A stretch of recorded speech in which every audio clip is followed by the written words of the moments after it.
เพื่อนสหธรรมิกและกัลยาณมิตร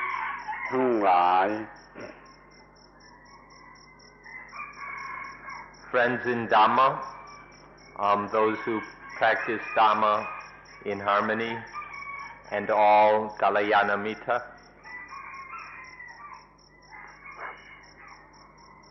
โดยวินัยเราเป็นสหธรรมิกแก่กันและกันโดยธรรมะเราเป็นกัลยาณมิตรแก่กันและกัน Through the Vinaya, we are Sahadhammika, and those who follow Dhamma, who practice Dhamma together, and through the Dhamma, we are Kalyana Mitta, or good friends.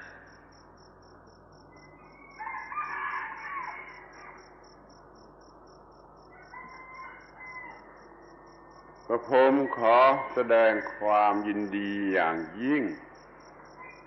ในการมาของท่านทั้งหลายสู่สถานที่นี้ในลักษณะอย่างนี้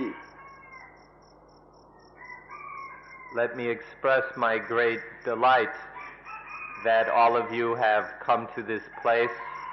in this way for this purpose.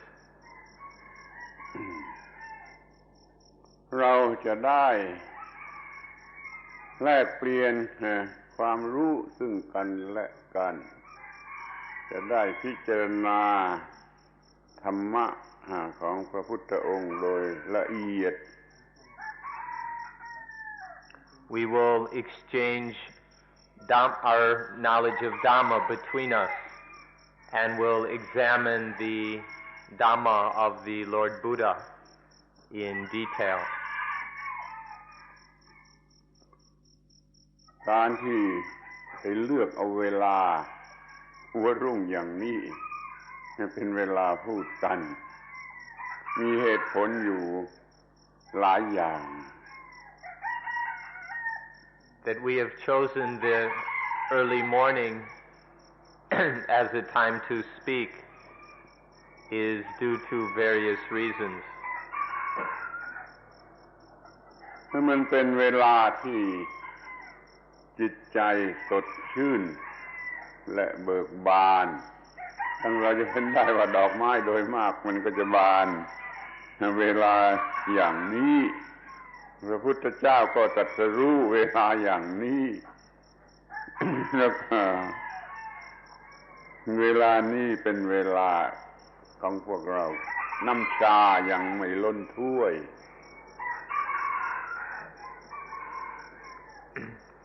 In the early morning before dawn, the mind is still fresh and open. Many flowers open at this time around dawn, and the Buddha was awakened about this time of the day. And for all of us, our teacups have yet to overflow. They haven't gotten filled up yet. สำหรับผมเองนั้นเวลาอย่างนี้พอจะมีกำลังบ้างเวลาอื่นอ่อนเพลีย As for myself, I've got a little bit of strength at this time. At other times, I'm weak. ขอได้จัดให้เวลาทุกนาทีเป็นการศึกษาไม่จะเดินมาที่นี่ก็ไม่ใช่เดินมาโรงเรียนที่กลับไปที่พักก็ไม่ใช่กลับบ้านแต่ให้เวลาทุกนาทีเป็นการศึกษา And please take every minute, every moment as training, even the time you spent walking over here, or the time you spend returning after the talk. Please use every moment as sikha or training. สำหรับ เรื่องที่จะพูดกันในวันนี้ผมมีหัวข้อว่าปริทัศนธรรมแห่งพระพุทธศาสนาคือสิ่งที่จะต้องดูโดยคร่าวๆทั่วไปเหมือนกับ Bird Eye View ของพระพุทธศาสนาก่อน For today, the subject I'd like to talk about is an overview or bird's eye view of Buddhism, of Buddha Sasana. This is a general look without much detail into various things we should be aware of. เราจะพิจารณากันถึงปริทัศนธรรมคือการมองดูรอบๆของสิ่งที่เรียกว่าธรรมที่เรียกว่าศาสนาและที่เรียกว่าพุทธะตามเรื่องด้วยกัน So we will have a Paritatthana Tham, which is to look at things from all sides,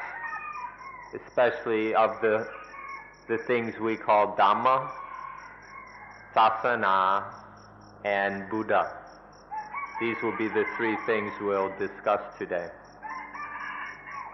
แล้วจึงจะได้พิจารณากันถึงเรื่องอื่นๆที่มันเกี่ยวข้องกันอยู่กับคำ3คำนี้ And then we'll be able to examine certain other things which are associated with these three words. เรื่องที่จะพูดก่อนก็คือเรื่องธรรมะโดยหัวข้อว่าธรรมะคืออะไร The first matter to look at is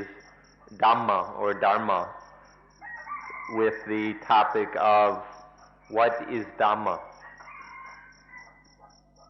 โดยสรุปแล้วเรากล่าวได้ว่าธรรมะคือกฎของธรรมชาติที่พระพุทธองค์ทรงค้นพบแล้วก็นำมาเปิดเผย In brief, we can say the Dhamma is the law of nature which the Buddha discovered and then made available or proclaimed to all of us. แต่คำว่ากฎหรือคำว่า law นี่มันมีอยู่2ความหมายกฎที่ใช้กับธรรมชาตินั่นเป็นกฎของธรรมชาติแต่ถ้ากฎที่เกี่ยวกับมนุษย์นี่พระพุทธเจ้าท่านบัญญัติต่างกันมากคือว่าบัญญัติได้เพิกถอนได้แต่กฎของธรรมชาตินั้นไม่มีทางที่จะบัญญัติขึ้นเองหรือเพิกถอนได้ This word law or got there are two basic kinds. There's the kind of law of nature which has to do with nature itself, with nature exclusively. And then there's the kind of law which has to do with human beings. The Buddha spoke of both kind of laws. The second kind, which has to do with human beings, this can be taught and it can also be removed. We can set up human laws and we can repeal them. But the law of nature, this can neither be established or repealed, even by the Buddha.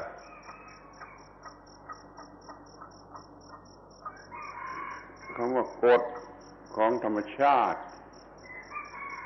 เราจะเรียกโดยบาลีว่าสัจจะส สัจจะนั่นน่ะคือคำว่ากฎหมายถึงกฎของธรรมชาติแต่ถ้ากฎที่ทรงบัญญัติขึ้นนี่เราเรียกว่าวินัยขอสังเกตดูความต่างกันระหว่างคำว่า law กับคำว่า rule. In Pali, we use the word satya for law, especially the natural law existing free of human beings. As for the laws which the Buddha has established, we call these vinaya or vitnaya. You should consider the difference between the words law and rule in this case. ในภาษาไทยใช้คำว่ากฎเหมือนกันแต่โชคดีที่ว่าภาษาอังกฤษคงจะแยกกันได้โดยเป็น law หรือเป็น rule. In Thai, we have to use the same word goat in both cases, but it's fortunate that in English we can discriminate with the words law and rule. สัจจะคำนี้แปลว่าความจริงและมีเพียงอย่างเดียวตายตัวเพียงอย่างเดียวพระบาลีว่าเอกังหิสัจจังนทุติยมัตติมัตติสัจจะมีอย่างเดียวไม่มีอย่างที่สอง When we talk of law or satya, there is just one, and it's absolute, unchanging. There's a phrase in the Pali that says, "The truth is one, there is no second." ส่วนสิ่งที่เรียกว่าวินัยนั้นพระพุทธเจ้าท่านบัญญัติขึ้นถ้าท่านไม่บัญญัติขึ้นมันก็ไม่มีสิ่งที่ท่านบัญญัติขึ้นท่านก็ถอนได้พระพุทธเจ้าบางองค์ไม่บัญญัติวินัยเลยพระพุทธเจ้าบางองค์ก็บัญญัติวินัยไว้มากพอสมควร As for the Vinaya, these rules are something which the Buddha can establish and later repeal. Some Buddhas didn't establish any Vinaya at all, and then other Buddhas established a Vinaya which was sufficiently complete. ทีนี้เราก็จะได้มาพูดกันถึงคำว่าธรรมหรือธรรมะซึ่งเป็นกฎของธรรมชาติ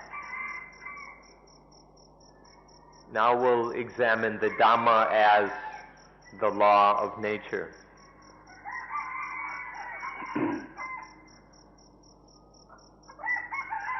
เราจะต้องเล็งให้ลึกลงไปถึงสิ่งที่เรียกว่าธาตุธาตุหรือธาตุและธาตุที่มันก็ประกอบขึ้นด้วยส่วนประกอบอีกหลายๆอย่างเอาทางวิทยาศาสตร์ธรรมดากันก็ได้ว่ามันไปสิ้นสุดอยู่ที่สิ่งที่เรียกว่าปรมาณูหรืออะตอม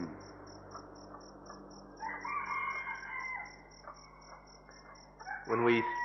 look into this, we should look deeply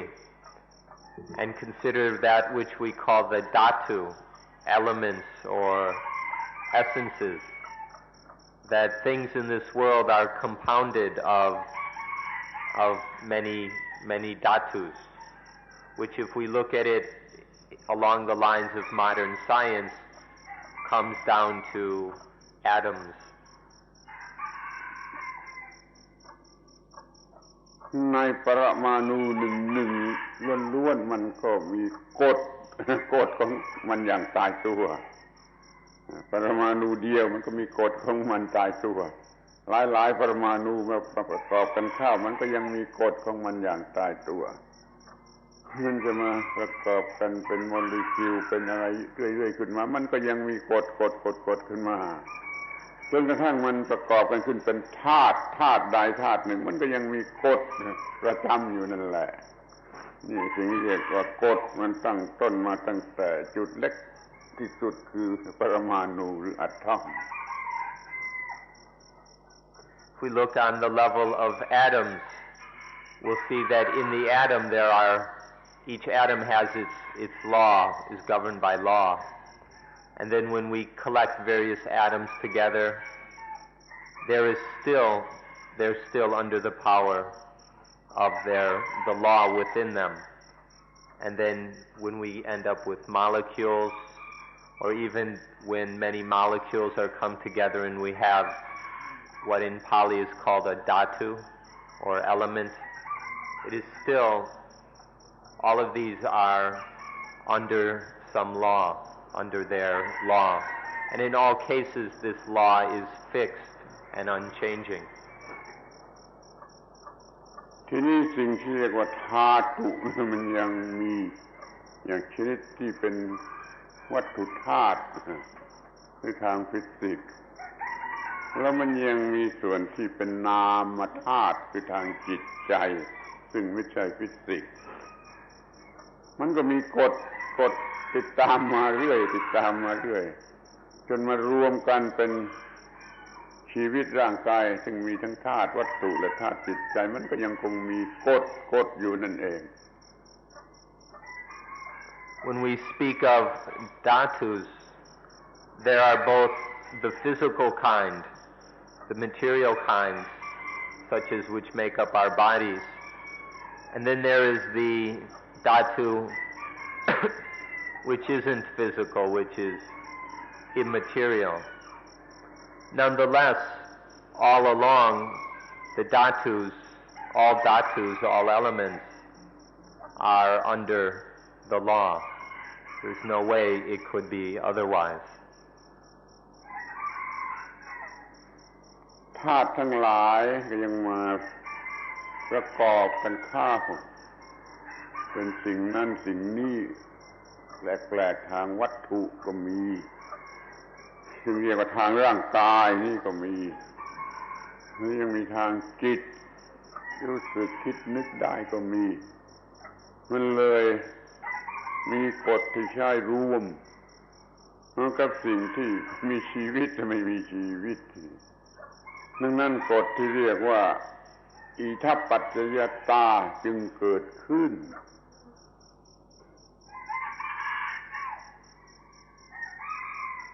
So when the dhatus are compounded together, collected together in different ways, then we get all kinds of strange and wonderful things. We get these bodies which are made up of various dhatus. And there are then mental things which aren't physical but are still made up of dhatus. And then there are things which are alive, and there are things which are without life. But the law applies to all of them. And so there arises that which we call the law of itappajayata, the law of conditionality. เมื่อเราใช้รวมกันกฎนั้นเมื่อเราใช้รวมกันทั้งที่เป็นวัตถุและเป็นสิ่งที่มีชีวิตจิตใจเราเรียกว่ากฎอิทัปปัจจยตาแต่ถ้าเราแยกออกมาเฉพาะ สิ่งที่มีชีวิตจิตใจคิดนึกได้เราเรียกว่ากฎปฏิจจสมุปบาท When we're speaking collectively of both material, physical, and mental things, then we call this law itappajayata. But when we speak only of living things, things with consciousness which can think and experience, then we call the law is called paticca samuppada. ขอได้โปรดให้ความสนใจและกำหนดกันว่าอย่างแม่นยำว่า ถ้ามันเป็นกฎที่ใช้กับทั่วไปทุกสิ่งเป็นวัตถุหรือเป็นจิตใจมีชีวิตหรือไม่มีชีวิตทั่วไปทุกสิ่งเราจะเรียกว่ากฎอิทัปปัจจยตา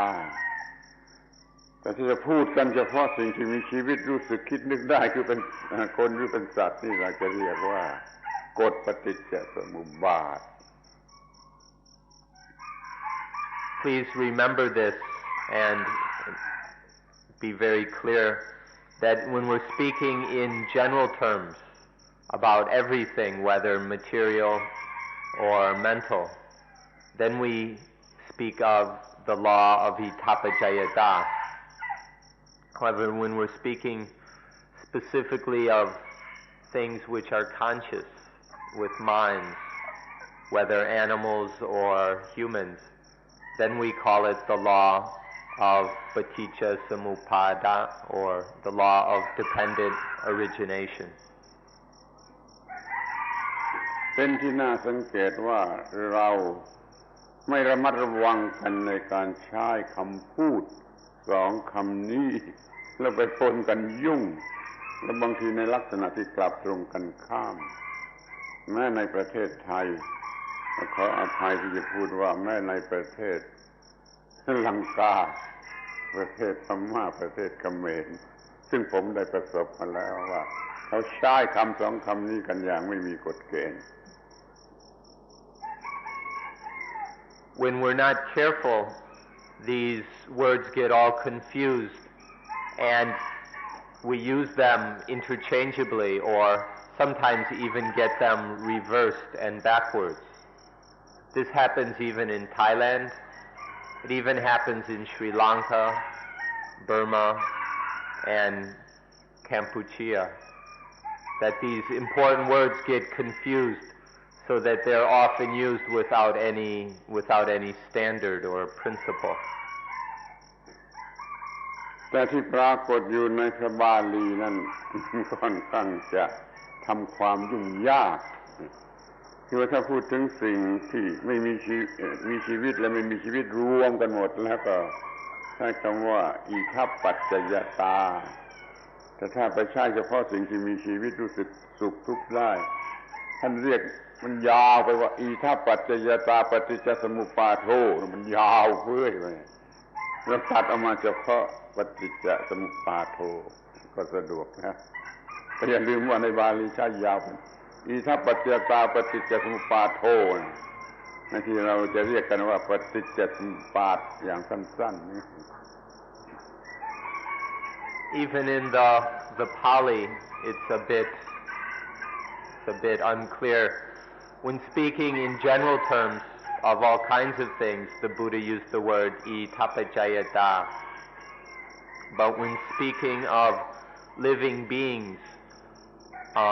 animals capable of experiencing happiness and dukkha, then he used the term itapajayata paticca samuppato, which is pretty long. And so we commonly cut it down to just paticca samuppat. But the Buddha often used the phrase itapajayata paticca samuppato. So even the Pali can be a bit confusing for us if we're not careful. ทีนี้เราก็มาดูกันถึงสิ่งที่เรียกว่ากฎไอ้สิ่งที่เรียกว่ากฎนี่แหละ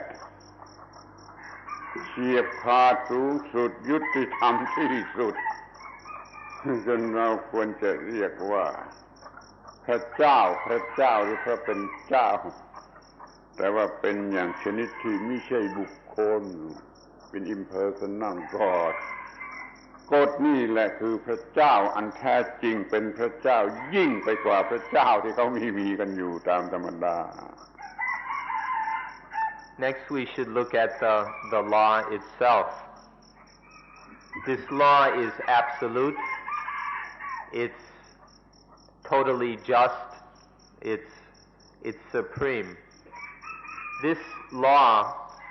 is what we ought to call God. If we're going to call something God,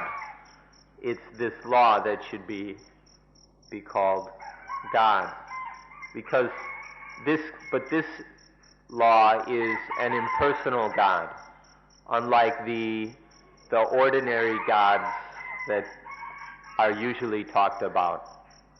So if anything deserves to be called God, it's this impersonal or non-personal law of nature. พระเจ้าอย่างที่เป็นบุคคลตามที่เราได้ยินได้ฟังมาเราว่ามีอารมณ์มีความรู้สึกคือพอใจก็ได้ไม่พอใจก็ได้โกรธก็ได้พระเจ้าอย่างที่เป็นบุคคลนี่มันอยู่ใต้อำนาจเหตุปัจจัยปรุงแต่งจะเรียกว่าพระเจ้าได้สักกี่มากน้อยพระเจ้าอย่างที่เป็นกฎนั้นไม่อยู่ใต้อำนาจเหตุปัจจัยปรุงแต่งเพราะนั้นจึงไม่รู้สึกพอใจหรือว่าไม่พอใจเฉียบขาดยุติธรรมได้ทำแบบของพระเจ้าที่แท้จริง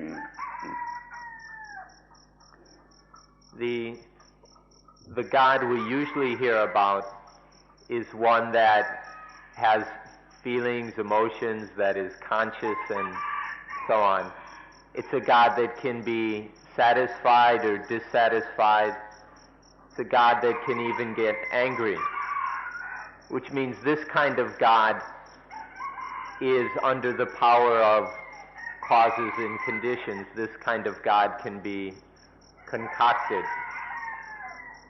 But the law of nature which we're talking about is neither satisfied or dissatisfied, never gets angry. It can't be concocted or conditioned by anything. It's totally above all conditions. So it's only this God of natural law which can be truly absolute and truly just. ผมมีความเห็นและอยากจะขอร้องว่าพวกเราอย่าพูดว่าพุทธศาสนาไม่มีกอดไม่มีพระเจ้าแต่เรามีพระเจ้าที่ยิ่งกว่าพระเจ้าคือกฎของอิทัปปัจจยตาปฏิจจสมุปบาทนั่นเองขอเอากฎนี่เป็นพระเจ้าแต่เป็นอย่าง impersonal รู้กันว่าอย่างนี้จะถูกตรงกับความเป็นจริง I have a certain opinion and I request you to give it careful consideration. Please don't go around saying that Buddhism has no God. Please don't be of the opinion that there is no God in Buddhism. Because in Buddhism there is this law of nature which is a more supreme God than any other God. It's the most supreme, the highest God. This impersonal, so we can say that Buddhism has a God, but of course we mean an impersonal God. So to understand that there is a God in Buddhism is in line with the truth. Please give this your fullest attention. พวกชาวตะวันตกเขาถือกันว่าถ้าเป็น religion ต้องมีกอดถ้าไม่มีกอด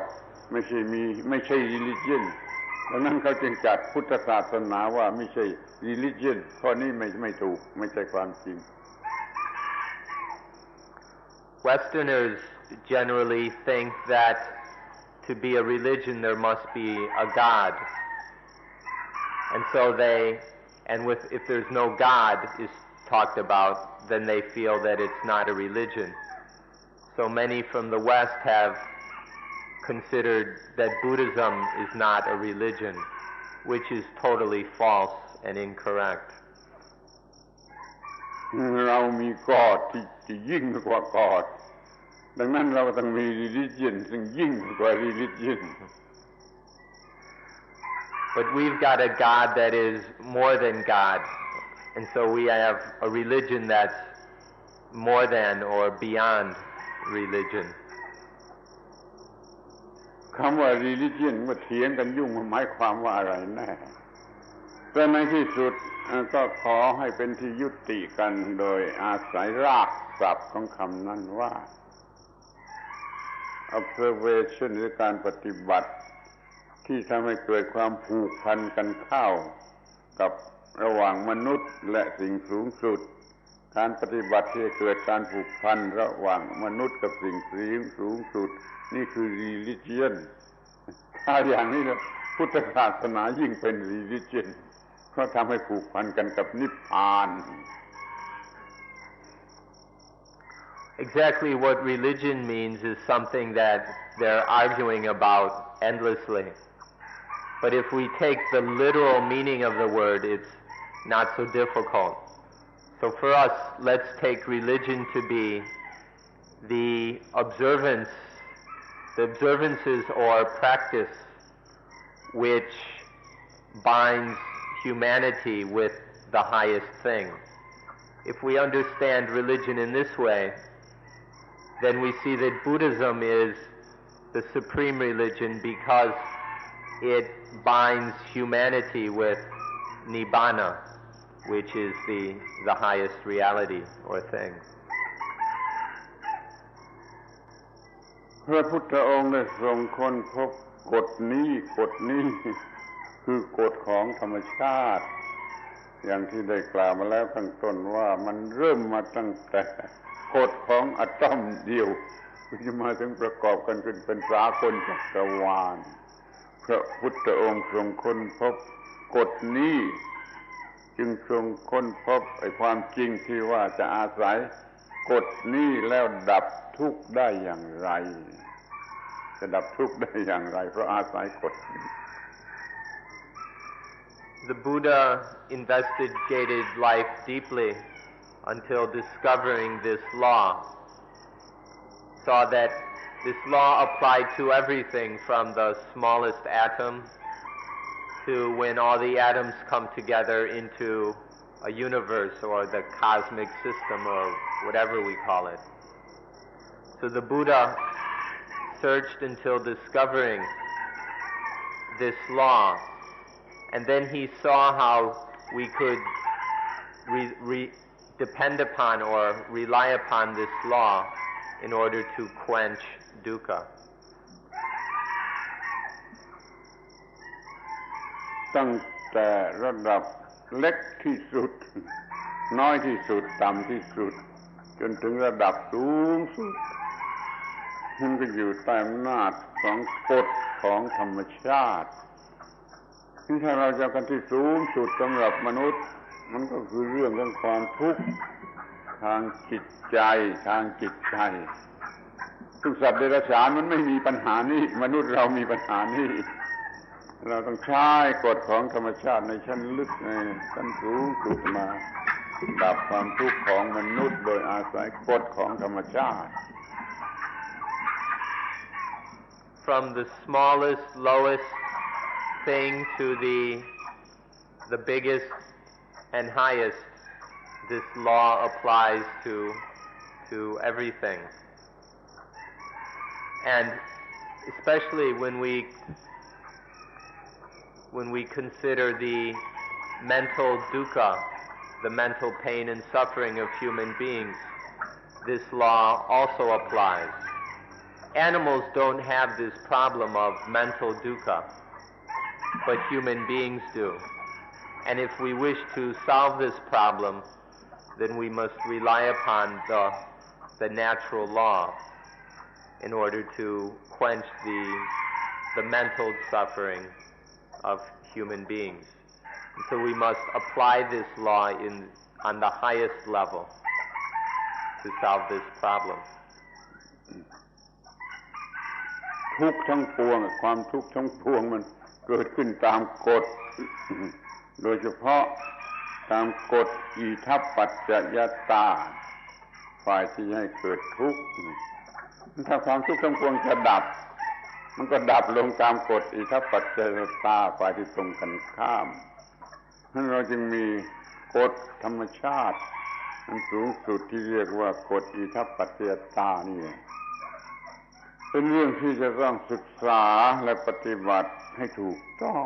เราจึงต้องรู้ This law applies to all of our experience, and most of all to the arising of dukkha. Dukkha arises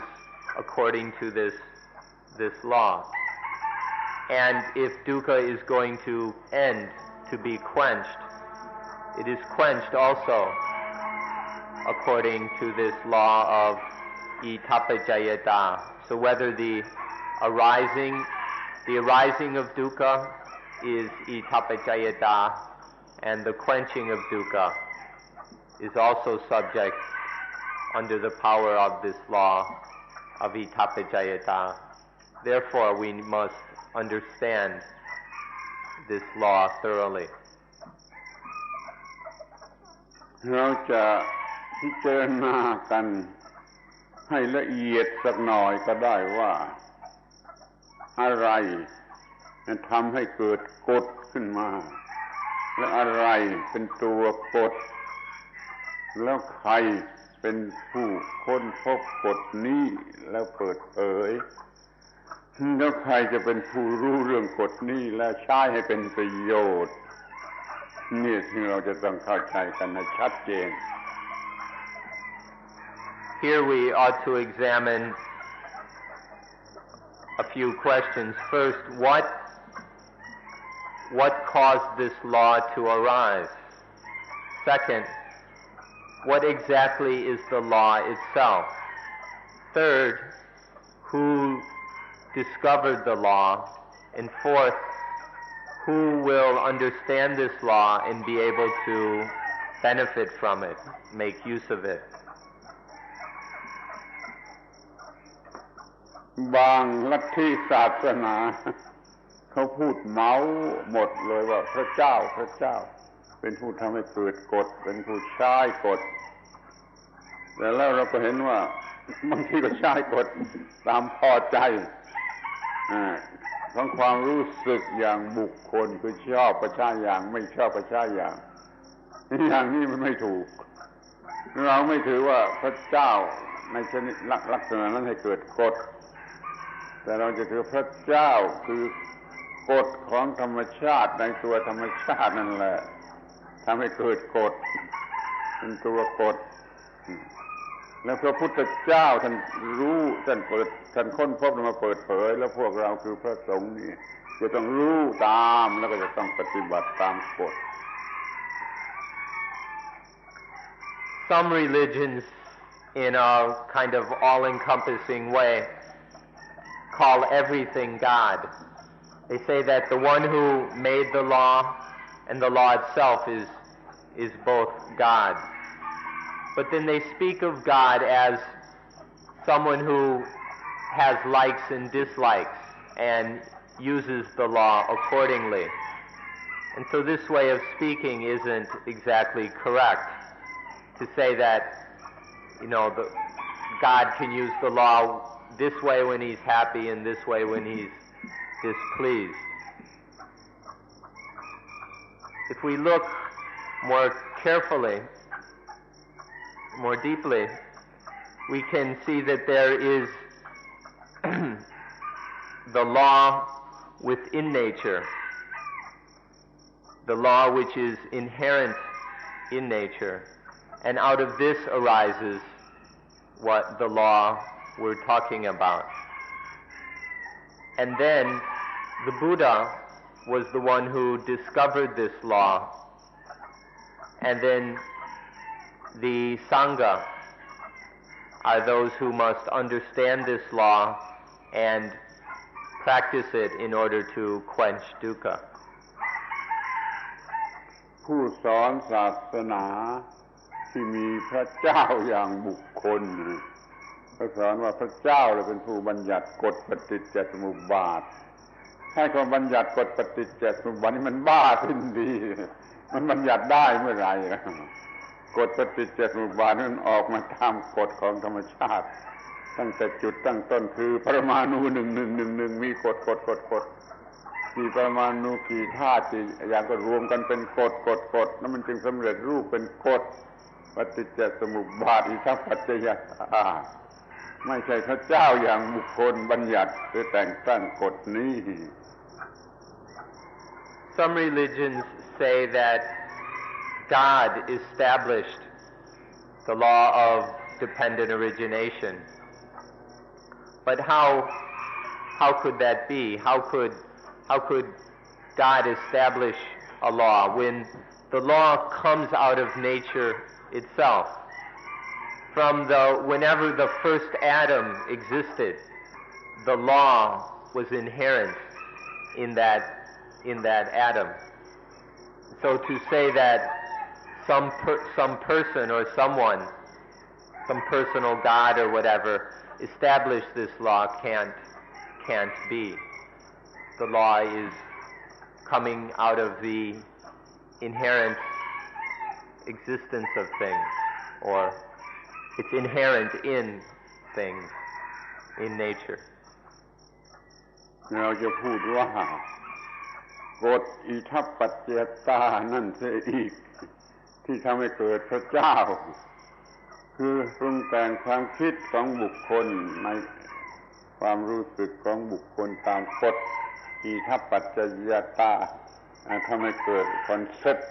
ว่ากอดขึ้นมาอย่างนี้กฎอิทัปปัจจยตาสร้างพระเจ้าขึ้นมา In fact, we say that the law of Itapajayata created God, not the other way around. Due to the law of conditionality, human beings have certain feelings and reactions and experiences. And out of this, there arises the concept of God. So the idea of God is created through the law of Itapajayata. เขาไม่ควรจะฉวยโอกาสไปจะตบตาผู้อื่นว่าพระเจ้าอย่างบุคคลนั้นพระเจ้าสร้างกฎอิทัปปัจจยตาคือเป็นสิ่งที่เป็นไปไม่ได้เป็นการตบตากันอย่างยิ่งตบตาหลอก They shouldn't take advantage of people or deceive them by saying that God created the law of nature, the law of Itapajayata. It's not very fair or proper to deceive people in this way, saying that that God created the law of nature. เราได้พูดมาแล้วข้างต้นว่าธรรมะคือกฎของธรรมชาติโดยธรรมชาติก็ควรจะพูดกันให้หมดจดเที่ยงเกลาเสียเลยว่าไอ้ธรรมชาตินี่มันแบ่งออกได้เป็น4ความหมายคือตัวธรรมชาติเองนั่นก็เรียกว่าธรรมะในภาษาบาลีคำเดียวธรรมธรรมชาติเนี่ยตัวธรรมชาติก็คือธรรมตัวกฎของธรรมชาติที่มีอยู่ในธรรมชาติก็เรียกว่าธรรมตัวหน้าที่ที่สิ่งมีชีวิตจะต้องปฏิบัติตามกฎก็เรียกว่าธรรมผลที่เกิดมาจากการปฏิบัติหน้าที่ก็เรียกว่าธรรมดังนั้นเราจึงมีธรรม4ความหมายคือตัวธรรมชาติตัวกฎธรรมชาติตัวหน้าที่ตามกฎของธรรมชาติและผลที่ได้รับจากหน้าที่ธรรมะคือธรรมชาติมี4ความหมายอย่างนี้ Since we're speaking of nature, we ought to continue and see that nature has 4 basic aspects or meanings. There are 4 basic meanings to the word nature. The first is nature itself, what in Thai is called Thamachat, or in Pali is just called Dhamma. Dhamma means nature. Then there is also the law of nature, the natural law in nature, the natural law of nature, which we've been talking about. Then there is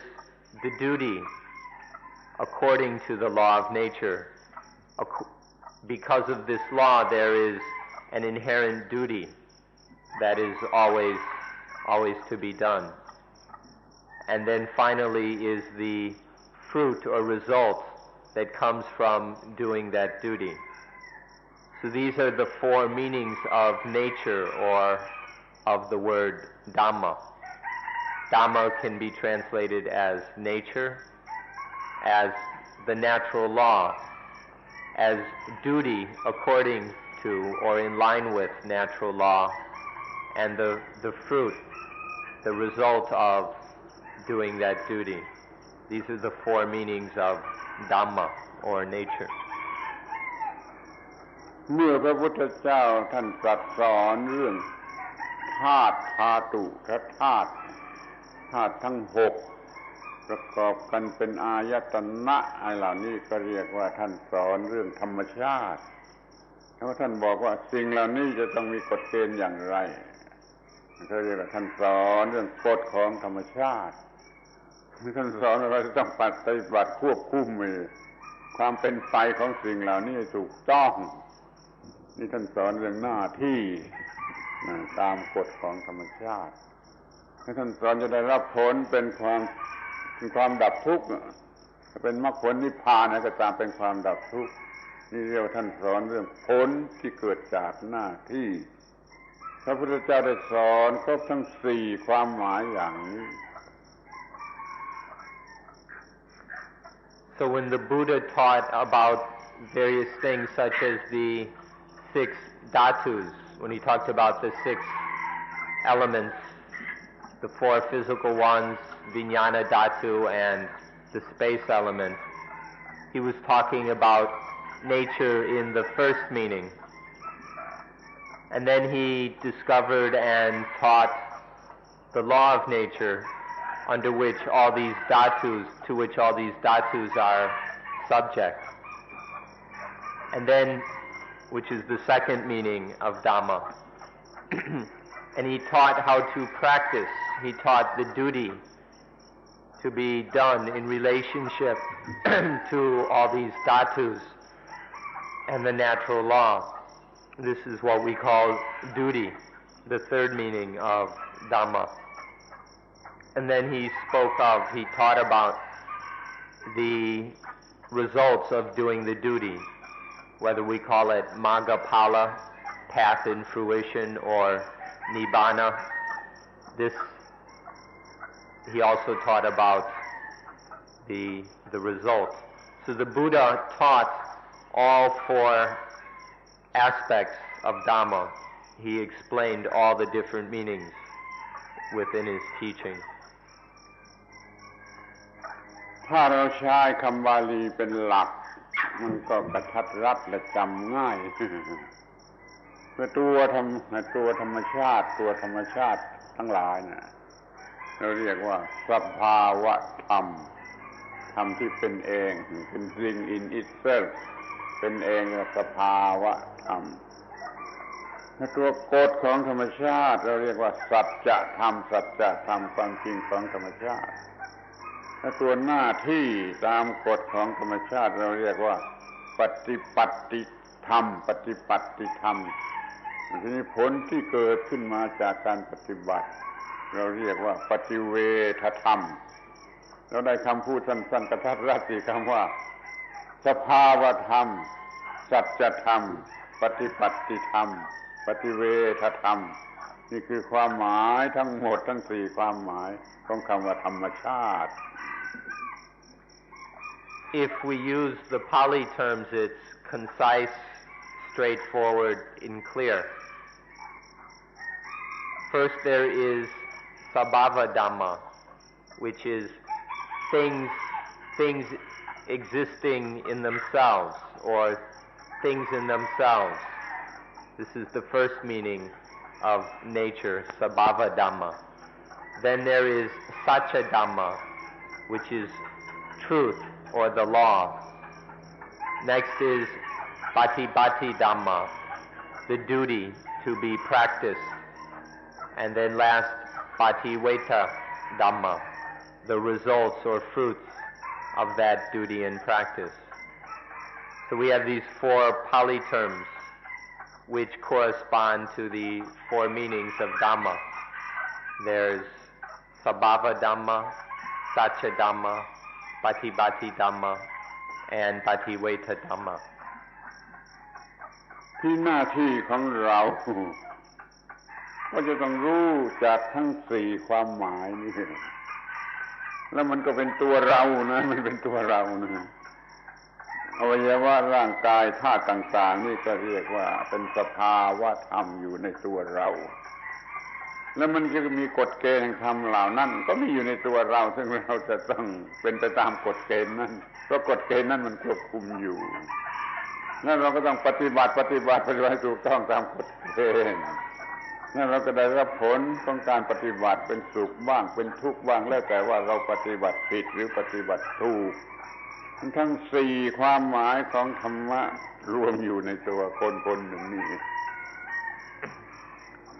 Our duty is to thoroughly understand all four of these meanings. And you should know that all four of these are ourselves. All four of these are found within ourselves. Sabhava Dhamma, nature, things as they are in themselves. This is our body, our minds. The Satya Dhamma, the law of nature, is right here within ourselves, within all this mental, material existence that we call ourselves. The Patibhati Dhamma, the duty to be practiced is to be practiced here within ourselves. And the Patiweta Dhamma, the fruits of that duty of practice are within us as well. When we practice correctly according to the law of nature, there is sukha, joy and peace. When we practice foolishly, incorrectly, then the result is dukkha, is pain and stress. All four meanings of these are within ourselves. We are these four aspects of nature. And so we can experience them and understand them directly. ทีนี้เราก็มองดูข้างนอกตัวเราออกไปเป็นสัตว์เดรัจฉานทั้งหลายเป็นเพื่อนมนุษย์ทั้งหลายมันก็ตกอยู่ในกฎเกณฑ์เดียวกันต้องรู้ธรรมะทั้งสี่แล้วก็ปฏิบัติให้ถูกต้อง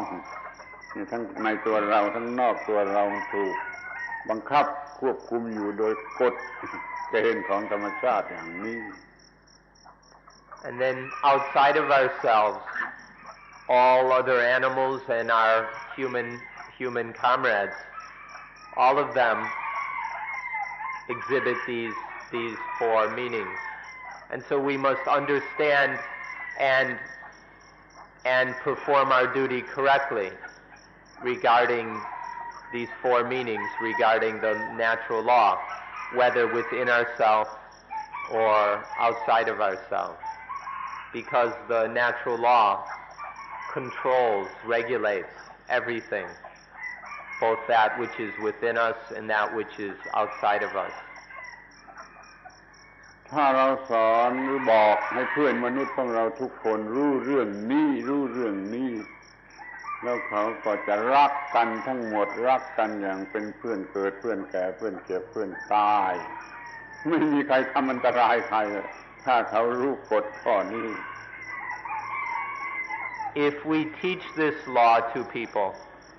if we teach people so that everyone understands this law, then there won't be any more fighting and killing. Because through understanding this law, everybody will realize that we're friends, we're comrades in birth, aging, illness, and death. So by teaching this law to the world, there can be genuine love and understanding in the world. แม้ว่าเราจะพูดให้ประหลาดหรือน่าขันที่สุดเราก็พูดได้ว่าไอ้จักรวาลทั้งหมดน่ะไอ้คอสมอสหรือยูนิเวิร์สทั้งหมดมันก็เป็นอย่างนี้ จักรวาลมันก็เป็นตัวธรรมชาติมันมีกฎของธรรมชาติควบคุมจักรวาลเหล่านี้อยู่และจักรวาลเหล่านี้จะต้องในสมาชิกจักรวาลนั้นต้องปฏิบัติถูกตามกฎไม่งั้นมันก็สลายตายหมดเมื่อมันปฏิบัติกันอย่างถูกต้องอย่างนี้มันยังคงมีอยู่ได้เป็นจักรวาลนั่นจักรวาลนี่จักรวาลทุกๆจักรวาลมีอยู่ได้เมื่อมันเป็นไปอย่างถูกต้องตามกฎของธรรมชาติดูที่มันมีอำนาจกว้างขวางสักเท่าไรสำหรับกฎของธรรมชาติ This is true even if we speak in rather strange or humorous ways, such as we can say this applies to the entire cosmos. The whole cosmos itself is the Sabhava Dhamma, is nature. And then all of this cosmos is under the Satya Dhamma, is under the power of the law of nature. And then all the members of this cosmos must perform their duty, the Bhati Dhamma, within this cosmos. And then there is either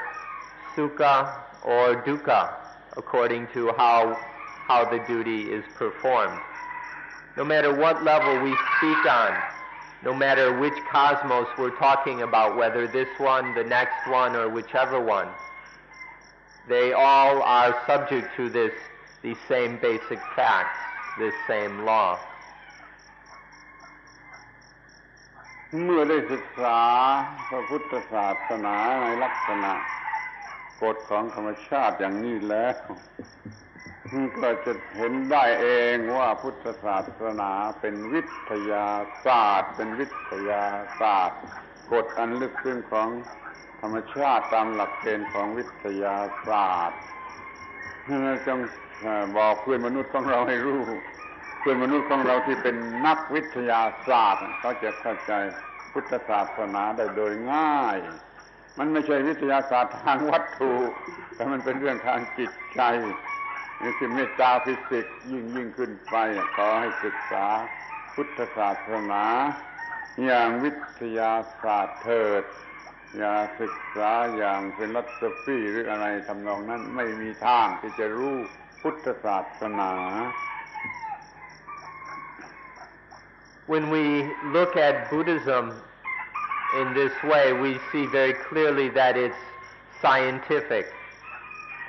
And so then we should be able to teach it to our fellow human beings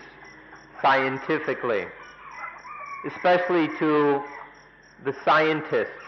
And by scientists we mean people who have a scientific attitude, who have a spirit of investigation and honesty, who can go into things in a reasonable way. If we can express Buddhism in this way, intelligent people will be able to understand it and put it into practice. This is the only way also that will work. Buddhism must be presented as science, as the highest science. It's not just a material science, but it's a total science of all aspects of life. We must approach Buddhism in this way. If we approach it as a philosophy or something, it won't do us much good. So we must understand it and teach it scientifically. ทั้งหมดนี้ท่านทั้งหลายก็จะเห็นได้เองแล้วว่าคำว่าธรรมในภาษาไทยธรรมะในภาษาบาลีธรรมะในภาษาสันสกฤต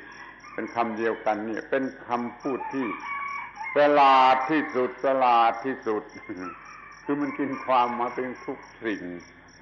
จนไม่สามารถจะแปลเป็นภาษาอื่นๆโดยเฉพาะคำต่อคำได้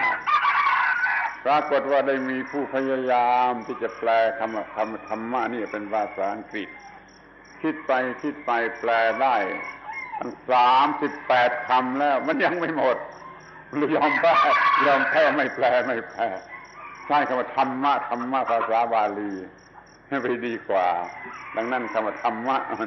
มันจึงเข้าไปอยู่ในภาษาอังกฤษหรือภาษาอะไรได้เป็น vocabulary ในภาษาใดก็ได้ต้องใช้คำว่าธรรมะไปตามเดิม So this word tham in Thai or Dhamma in Pali or Dharma in Sanskrit, it turns out to be a truly wonderful word. It has these various meanings, it's very profound, and it encompasses the entire cosmos. It's a word that's so marvelous that it can't really be translated into other languages. In Thai, they don't even try, they just pronounce it tham. But there have been people who've been trying to translate it into English, and so far they've come up with 38 different attempts to translate the word Dhamma, and they still haven't got it all. So it's best just to use the word Dhamma or Dharma, and to introduce this into English and the other languages of the world, because it's a truly wonderful word. ทั้งหมดนี้เป็นปริทัศนธรรมของคำว่าธรรมะในเมื่อเราตั้งปัญหาขึ้นว่าธรรมะคืออะไรธรรมะคืออะไรถ้าตอบว่าธรรมะคือเรื่องของธรรมชาติดังที่กล่าวมาแล้ว So all of this has been a bird's eye view of the word Dhamma in response to the question, what is Dhamma? And in short, the answer is these various things about nature which we have been discussing. ที่นี่เราก็จะได้พูดโดยหัวข้อที่สองว่าศาสนานี่คืออะไร And now we'll speak about the second topic, about the word sasana. What is sasana?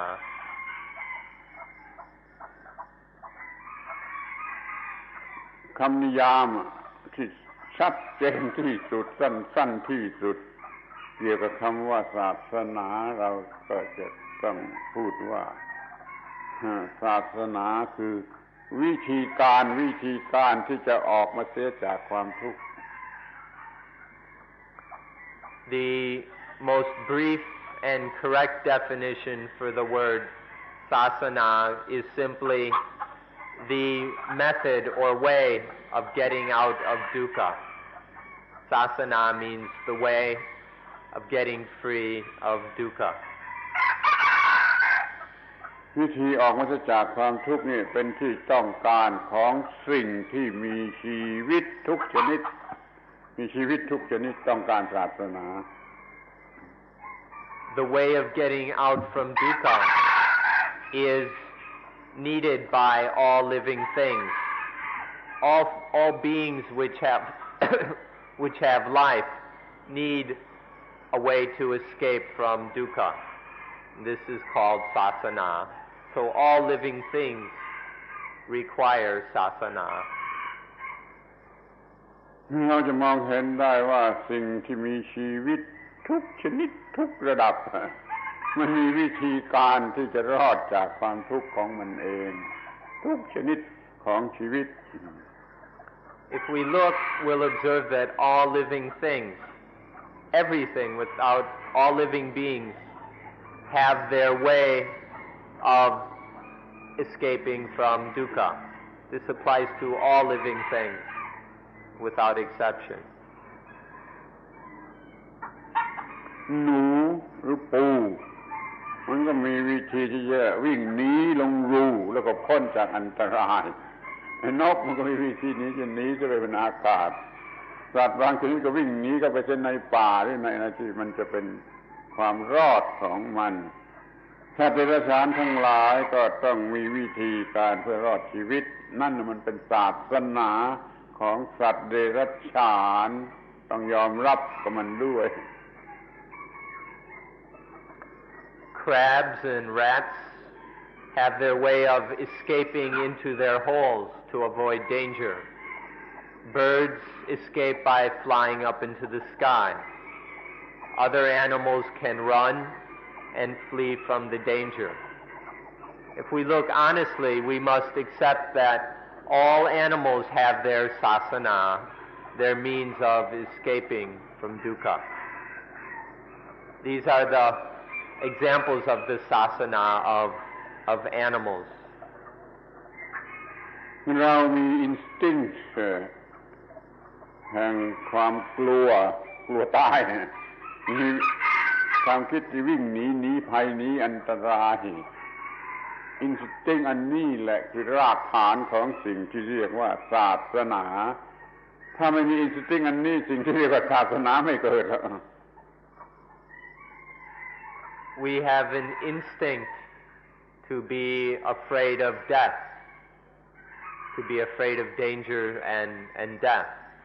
This basic instinct, the instinct of flight or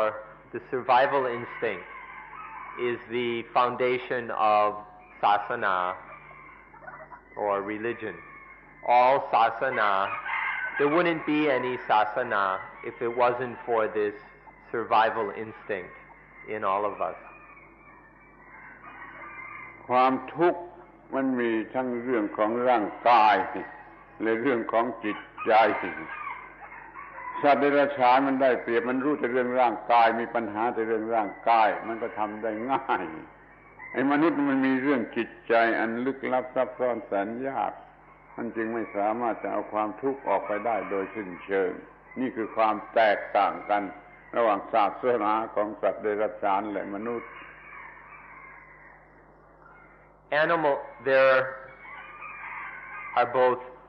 There's both physical suffering and mental suffering. Animals have the advantage because they only have the physical suffering, and so they can deal with it rather easily. Human beings, however, also have these very complicated and profound minds, and so there's also very complicated and profound mental dukkha for human beings. And for this reason, we're unable to escape from dukkha completely. สัตว์เดรัจฉานมันโชคดีกว่าเรากว่าคนน่ะก็มีปัญหาในเรื่องทางกายไอ้คนมีทั้งทางกายและทางจิตยุ่งยากแก้ไม่ได้ยังเหลือคาราคาซังอยู่จนบัดนี้นี่เราจะต้องยอมรับว่าสิ่งมีชีวิตทุกชนิดต้องมีสิ่งที่เรียกว่าศาสนาแม้จะเป็นเรื่องทางกายล้วนๆอย่าพูดว่าสัตว์เดรัจฉานไม่มีศาสนาถ้าพูดอย่างนั้นหมายความว่าคนนั้นไม่รู้จักสิ่งที่เรียกว่าศาสนาคือสิ่งบำบัดทุกข์ Animals are luckier than us because they only have to deal with physical dukkha. Human beings have all kinds of mental dukkha, and we haven't been able to solve it to this day. We still have all kinds of problems and conflicts and everything. So there's both physical dukkha and mental dukkha, and sasana is the way to deal with these various kinds of dukkha. Don't say that animals don't have their sasana. They do. All animals have some form of sasana to deal with their physical dukkha. And then this is also the foundation for human sasana when we attempt to deal with our mental dukkha. เรากำลังมีปัญหา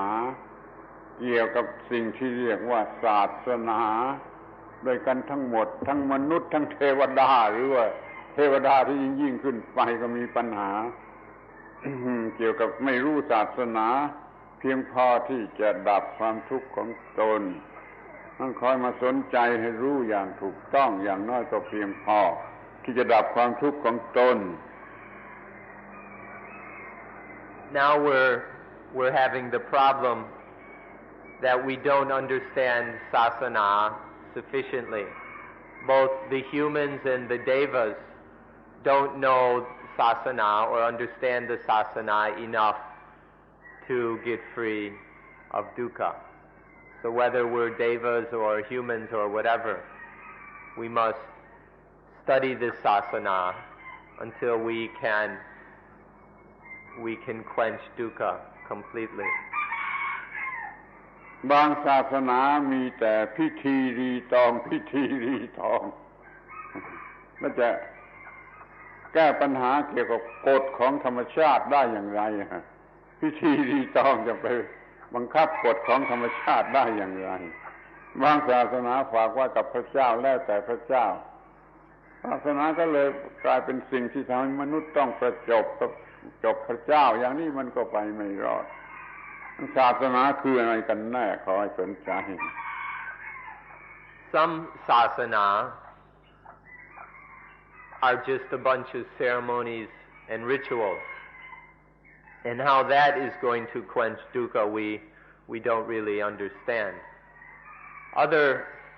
sasana leave everything to God and end up being something like just a way of trying to flatter God. So exactly what sasana is something we should look at very carefully. ศาสนาของคนป่าคนที่แรกเจริญขึ้นมามันก็ต้องอยู่ในระดับนั้นแหละ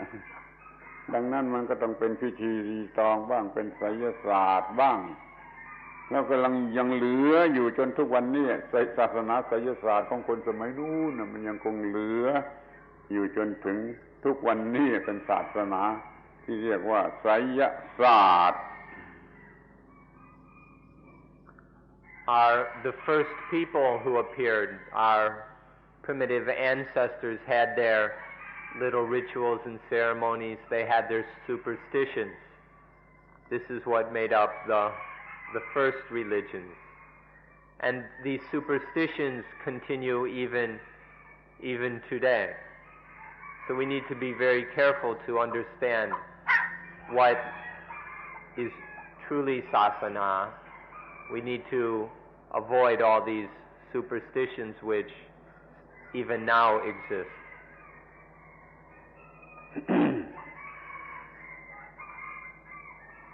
เรา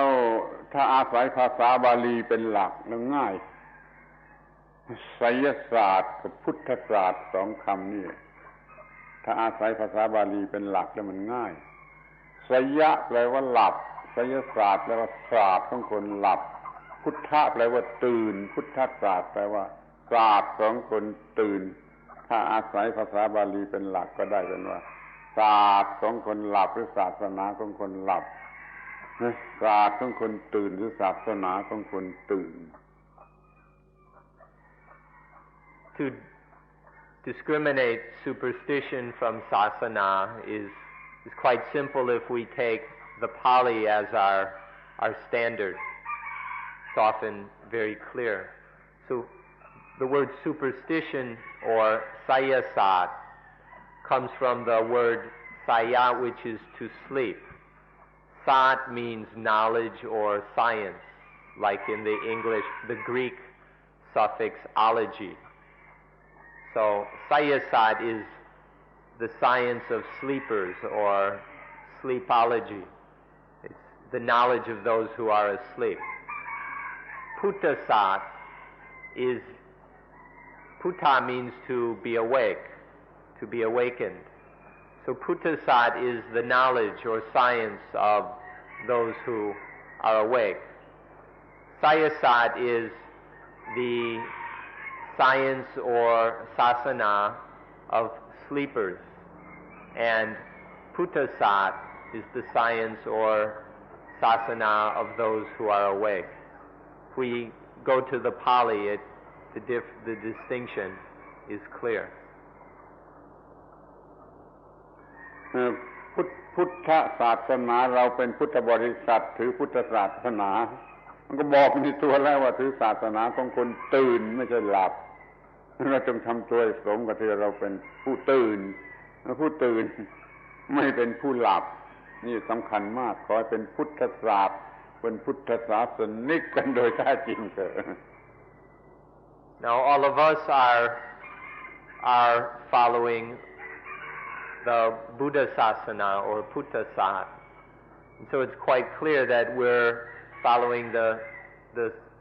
religion or science of the awakened one. And then we must make ourselves fit to be awake. We shouldn't sleep. We shouldn't let ourselves sleep in superstition. แต่มีสิ่งที่ลำบากอยู่อย่างหนึ่งคือว่าสิ่งที่เรียกว่าไสยศาสตร์เนี่ยมันเกิดอยู่ก่อนแล้วเกิดอยู่อย่างยิ่งอย่างเข้มแข็งเข้มลึกซึ้งที่สุดในหมู่มนุษย์พอความรู้อย่างพุทธศาสตร์เกิดขึ้นไอ้มนุษย์ที่มันเข้าใจไม่ได้มันก็พุทธศาสตร์ไปทำเป็นไสยศาสตร์ไปปรับปรุงเป็นไสยศาสตร์ข้อนี้ก็ไม่ยกเว้นพุทธศาสนาพุทธศาสนาถูกเอาไปทำเป็นไสยศาสตร์ไปมากมายแล้วก็เป็นปัญหาคาราคาซังอยู่จนเดี๋ยวนี้ But one difficulty is that Sayasat appeared before Puttha-sat. Before there was the Buddha Sasana, there was plenty of Sayasat. And then once there appeared the Buddha-sat or Buddha Sasana, all the people who couldn't understand it then changed it and adjusted it to be superstition. And so this continues even today, that a lot of so-called Buddhism has really been turned into superstition by the people who are unable to understand the science of the awakened ones. So we must be very careful about this confusion, because even today things are quite mixed up and messed up. ทุกแห่งในโลกอเมริกาก็ดียุโรปก็ดีเอเชียก็ดีมนุษย์เริ่มต้นขึ้นมาจากความไม่รู้อะไรถือไสยศาสตร์กันมาก่อนแล้วทั้งนั้นจึงค่อยๆมาพบไอ้พุทธศาสตร์ที่สูงกว่าแต่แล้วมันปนกันมันจนว่ายากที่จะแยกกันออกพวกฝรั่งวิทยาศาสตร์ฉลาดทำเรือขึ้นอย่างวิเศษลำหนึ่งแล้วทำไมพอจะเอาลงน้ำจะต้องเสียแชมเปญขวดมาฟัดให้แตกกระจายซะโดยไม่มีประโยชน์อะไรไสยศาสตร์มันยังเหลืออยู่อย่างนี้แล้วไม่ใช่เรื่องนี้มันยังมีเรื่องอื่นอีกมาก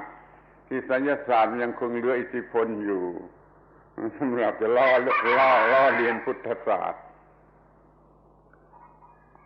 Whether in America, Europe, or Asia, Sayasat appeared first. All of us, all human beings, are born lacking wisdom. And so Sayasat or superstition must appear first in each of our lives and in each of our cultures, until one day we meet up with something higher, with Puttha-sat, with Buddhism. But even so, Sayasat and Puttha-sat are still mixed up together. So we need to be very careful. Even in the West, they're mixed up. Supposedly these scientific Western cultures are still quite confused with superstition. For example, when all kinds of modern technology and science is used to build a ship, they still have to, before they launch the ship, they still have to break the bottle of champagne on its bow. For absolutely no purpose, they waste a good bottle of champagne. And so, even nowadays, Sayasat is mixed up with science. ทางที่จะเปรียบเทียบแล้วเห็นได้ง่ายๆว่าต่างกันอย่างไรนั่นก็คือไสยศาสตร์มีลักษณะพึ่งสิ่งอื่นพึ่งพาอาศัยสิ่งอื่นนอกไปจากตนถ้าพุทธศาสตร์จะต้องพึ่งพาอาศัยตนเองไสยศาสตร์ไม่ต้องการเหตุผลต้องการแต่ความเชื่อต้องการแต่ความเชื่อไสยศาสตร์ไม่ต้องการเหตุผลต้องการแต่ความเชื่อพุทธศาสตร์ต้องการเหตุผลต้องการสติปัญญาไสยศาสตร์มีความกลัวเป็นรากฐานพุทธศาสตร์มีความฉลาดเป็นรากฐานนี่ต่างกันอย่างนี้เห็นได้ชัดว่าต่างกันอย่างนี้ A simple principle for telling Sayasat apart from Buddhism is that superstition is to depend on others. Superstition is to rely upon things outside of oneself, whereas Buddhism means to rely on oneself, to rely on things within oneself. Sayasat is based in faith, in believing things, whereas Buddhism is based in intelligence, in wisdom. Sayasat is just blind faith, and Buddhism is the approach of wisdom.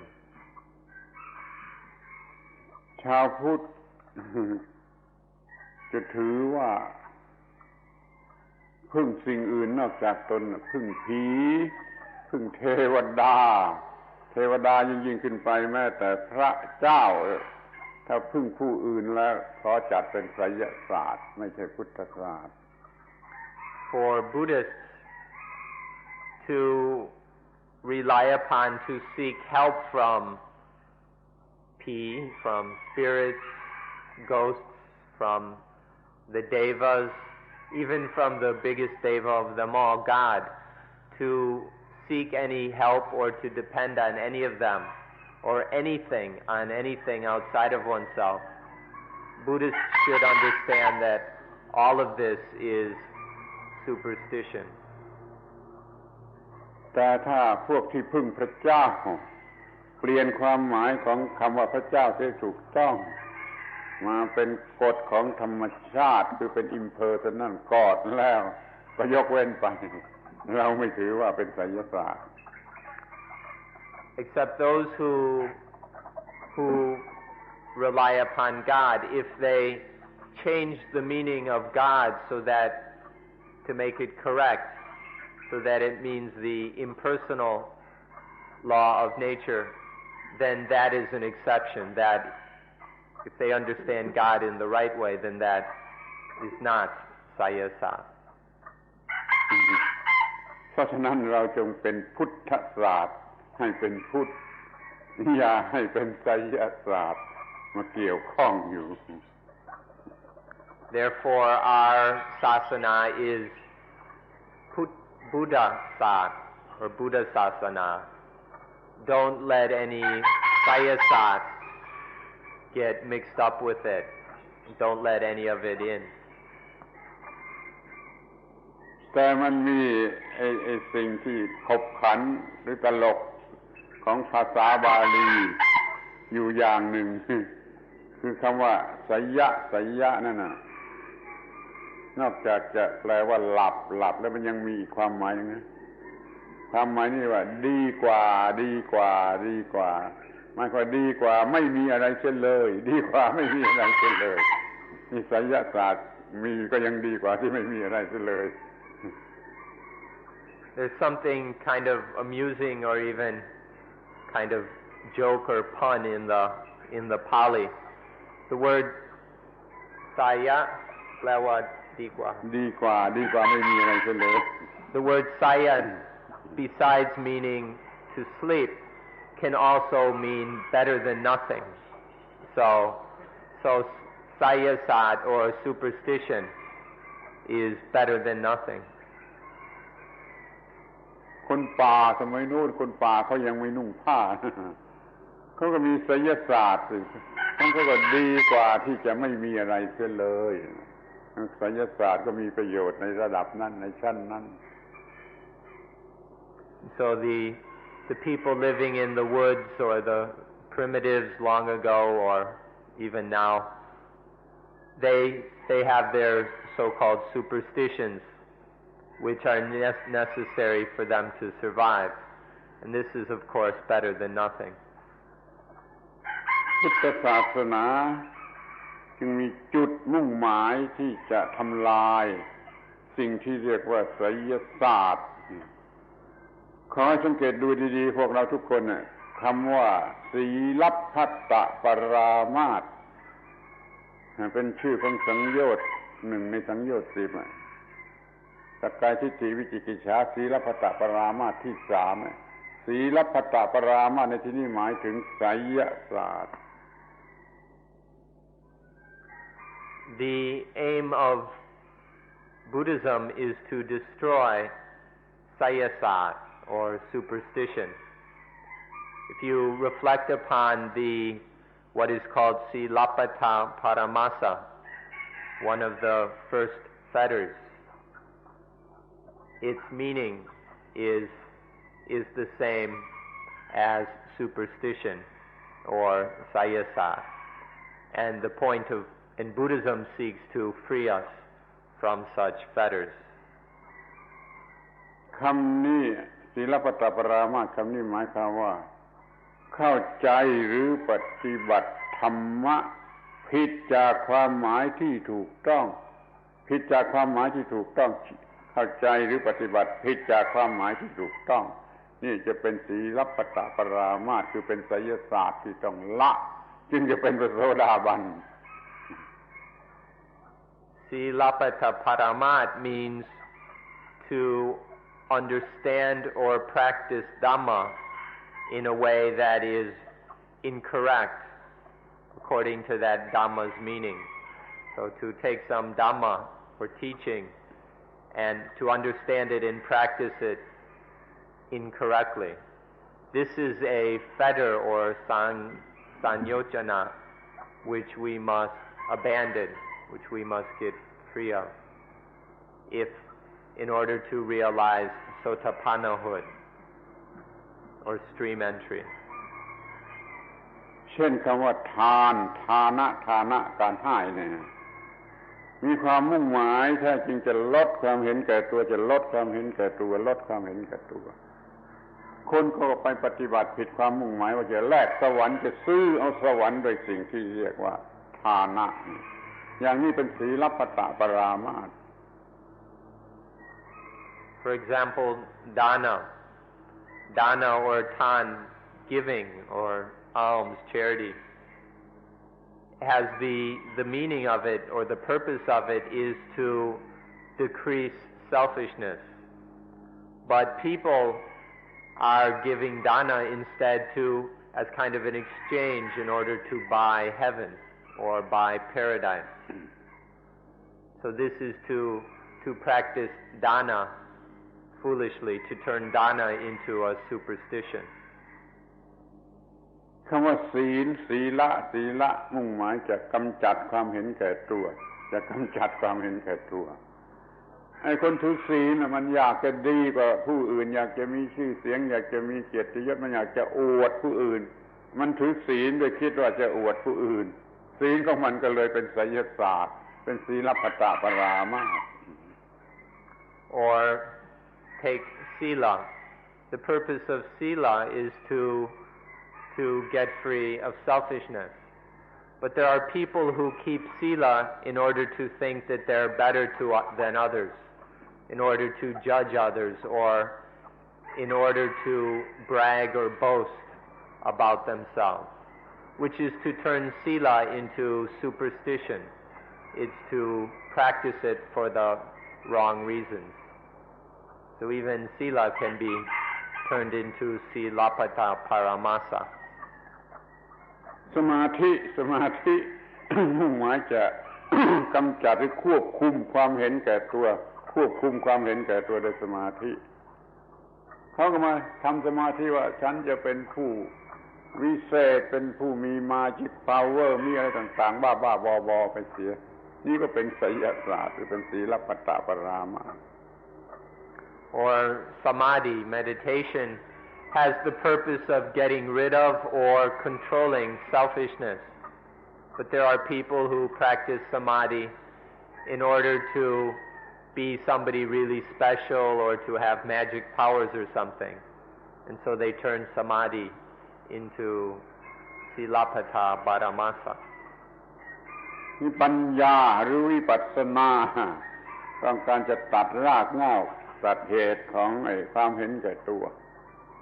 ก็มาศึกษาปฏิบัติกันสำหรับอวดว่าเคร่งอวดว่าฉันเป็นนักปราชญ์ฉันเป็นเซชเป็นนักปราชญ์เป็นทำนองนั้นนี่เป็นศีลปตปรามาสเป็นไสยศาสตร์โดยไม่รู้สึกตัว Or panya and vipassana have the sole purpose of cutting the roots of selfishness, of removing the cause, all the causes of selfishness. But then there are people who develop wisdom, who practice vipassana in order to be a sage or in order to be a teacher or something like this. And so even vipassana can become silapata paramasa without one knowing it. ดังนั้นเมื่อถามว่าศาสนาคืออะไรศาสนาคืออะไรเราสรุปความสั้นๆว่าศาสนาคือเครื่องมือกำจัดหรือทำลายความเห็นแก่ตัวทุกๆระดับ Thus, if we ask what is sasana, we can say sasana is the tool for getting rid of all forms and levels of selfishness. โลกเรากำลังจะวินาศเพราะความเห็นแก่ตัวนายทุนก็เห็นแก่ตัวชนกรรมาชีพก็เห็นแก่ตัวนายจ้างเห็นแก่ตัวลูกจ้างเห็นแก่ตัวบางทีรัฐบาลก็เห็นแก่ตัวสภาก็เห็นแก่ตัวมันเห็นแก่ตัวกันไปหมดโลกกำลังจะวินาศเพราะความเห็นแก่ตัว And nowadays the world is about to go to hell because of selfishness. The capitalists are selfish, the laborers are selfish, the owners are selfish, or the employers are selfish, the employees are selfish, the government is selfish, the congresses, the parliaments are selfish. The world is going to ruin because of selfishness. UN หรือ UNO มันเป็นที่ประชุมกันทะเลาะวิวาททุ่มเถียงกันแห่งผู้เห็นแก่ตัวมัน UNO UN จึงแก้ปัญหาในโลกไม่ได้เพราะไม่สามารถทำลายความเห็นแก่ตัว The UN, for example, is a meeting place where people argue about their own selfish interests. It's a place for arguing and competing and dividing up the pies. And so the UN is never really able to solve any of the world's problems because it ends up being just a big meeting place of selfishness. เราเลิก UN United Nations เลิกมันมี United Religion หรือ UR We ought to end the UN and put a UR in its place. Instead of the United Nations, we should have a United Religion, which ought to be more successful in ending selfishness. Or if we can't get rid of the UN, we should at least have a UR to supervise the UN and make sure it behaves properly. เนี่ยศาสนาทุกศาสนามุ่งหมายกำจัดความเห็นแก่ตัวต้องมีวิธีต่างๆกันเพราะอยู่กันคนละระดับพุทธศาสนานี่ต้องการจะกำจัดความรู้สึกว่ามีตัวเซลฟ์โซลอัตตาเนี่ยมันมีตัวกำจัดความรู้สึกว่ามีสิ่งนี้เสียมันก็กำจัดเซลฟิชเนสได้เองง่ายมาก All religions aim to end selfishness,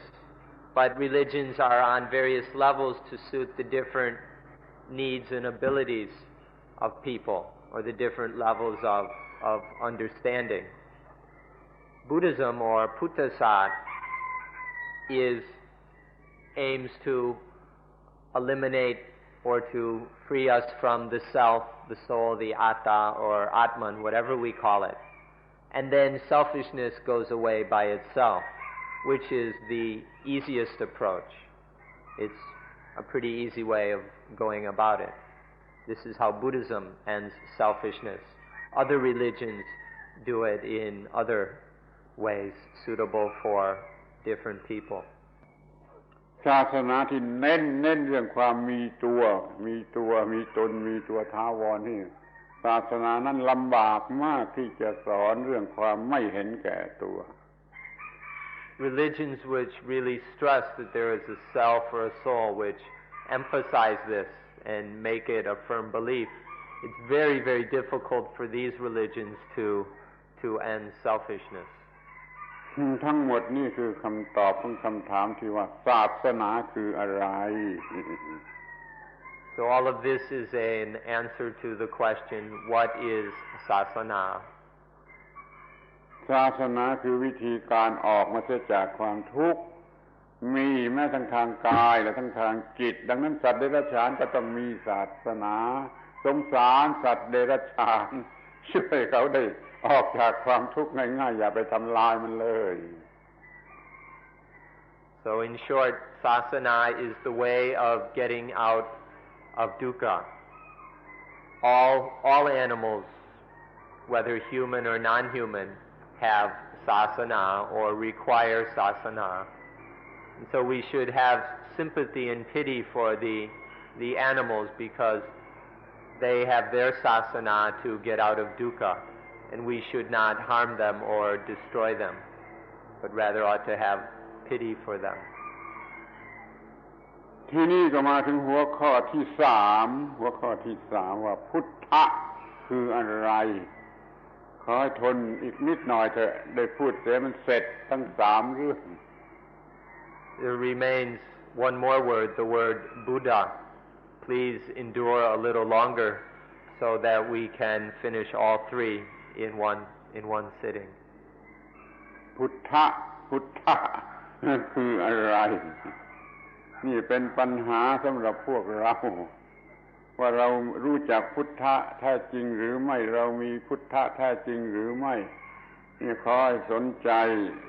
ฟังและใคร่ควรดูโดยละเอียดว่าเรามีพุทธะแล้วหรือยัง The next word is Buddha. Our question then is, what is Buddha? This is a very important question for us. Do we have the real Buddha yet? Do we understand Buddha truly, correctly, or not? This is an important question for us, so please listen carefully and examine this question deeply. พระพุทธเจ้าท่านได้ตรัสไว้เองว่าผู้ใดเห็นธรรมะผู้นั้นเห็นฉันผู้ใดเห็นฉันผู้นั้นเห็นธรรมะผู้ที่ไม่เห็นธรรมะแม้แต่จับตัวฉันจับจีวรฉันไว้ก็ไม่ชื่อว่าเห็นฉัน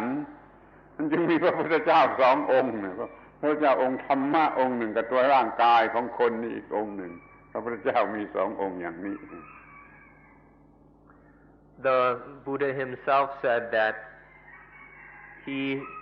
one who sees the Dhamma sees me. Whoever sees me sees the Dhamma. Even if you're grabbing onto my robes, that doesn't mean you see me.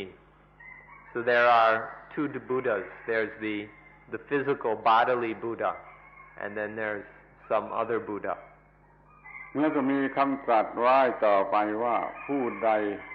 เห็นปฏิจจสมุปบาทผู้นั้นเห็นธรรมะผู้ใดเห็นธรรมะผู้นั้นเห็นปฏิจจสมุปบาทการเห็นธรรมะกับการเห็นปฏิจจสมุปบาทนั่นคือสิ่งเดียวกันเห็นธรรมะคือเห็นฉันก็คือเห็นปฏิจจสมุปบาทจึงจะเห็นฉัน Elsewhere he said whoever sees the Dhamma sees paticca samuppat. Whoever sees paticca samuppat sees the Dhamma. Therefore, to see paticca samuppada, or dependent origination, is the same as seeing Dhamma, which is the same as seeing the Buddha. So to see the Buddha means one must see dependent origination. ปฏิจจสมุปบาทคืออาการที่ความทุกข์เกิดขึ้นอย่างไรอาการที่ความทุกข์ดับลงไปอย่างไรความทุกข์อาศัยปัจจัยอะไรเกิดขึ้นความทุกข์อาศัยปัจจัยอะไรแล้วจึงดับลงเนี่ยอาการที่ความทุกข์ดับลงอย่างไรเกิดขึ้นอย่างไรดับลงอย่างไรนี่เรียกว่าปฏิจจสมุปบาทก็คือกฎของธรรมชาติที่เราได้กล่าวมาแล้วข้างต้นPaticca samuppada is the conditions or symptoms of the arising of dukkha, and then the symptoms or the conditions of the quenching of dukkha. That dukkha arises dependent on these conditions, and then dukkha quenches dependent on these conditions. This is what dependent origination is about, which is the natural law which we were talking about at the beginning. สิ่งที่แสดงให้เราเห็นอาการที่ความทุกข์เกิดขึ้นและความทุกข์ดับลงสิ่งนั้นคือพระพุทธเจ้าคือปฏิจจสมุปบาทหรือกฎของปฏิจจสมุปบาทสิ่งนั้นคือพระพุทธเจ้าในความหมายนี้คือเห็นธรรมเห็นธรรมก็คือเห็นฉันเห็นปฏิจจสมุปบาทคือเห็นธรรมเห็นธรรมก็คือเห็นฉัน Thus, anything that shows or demonstrates dependent origination to us, that thing is the Buddha in this meaning. To see dependent origination is to see the Dhamma, is to see the Buddha. So the Buddha is whatever demonstrates or points out paticca samuppada to us. พระพุทธเจ้าที่เป็นบุคคลเป็นชื่อสิทธัตถะเป็นลูกคนนั้นเป็นหลานคนนี้เกิดในอินเดียเมื่อนั้นเมื่อนี้เป็นพระพุทธเจ้าอย่างบุคคลในประวัติศาสตร์บุคคลในประวัติศาสตร์ไปจำคำนี้ดีๆแต่พระพุทธเจ้าพระองค์จริงที่แสดงให้เห็นปฏิจจสมุปบาทนั้นเป็นบุคคลนอกประวัติศาสตร์อยู่นอกประวัติศาสตร์อยู่นอกประวัติศาสตร์พระพุทธเจ้าองค์นี้มีประสูติมีตรัสรู้มีนิพพานเป็นท่านเป็นบุคคลพระพุทธเจ้าองค์นี้ท่านไม่มีประสูติไม่มีตรัสรู้ไม่มีนิพพานแต่มีอยู่ตลอดอนันตกาลเป็นพระพุทธเจ้าสององค์อยู่อย่างนี้เรามีองค์ไหนเป็นพระพุทธเจ้า Prince Siddhartha is a historical person who was born in India in a certain place to a certain family, had a certain personal history and life. This other Buddha is outside of history, is beyond history, is a non-historical Buddha. The one Buddha, the personal historical Buddha, was born, awakened, and died. But the other Buddha was never born, never awoke, and never died. เรามีพระพุทธเจ้าสององค์องค์หนึ่งอยู่ในประวัติศาสตร์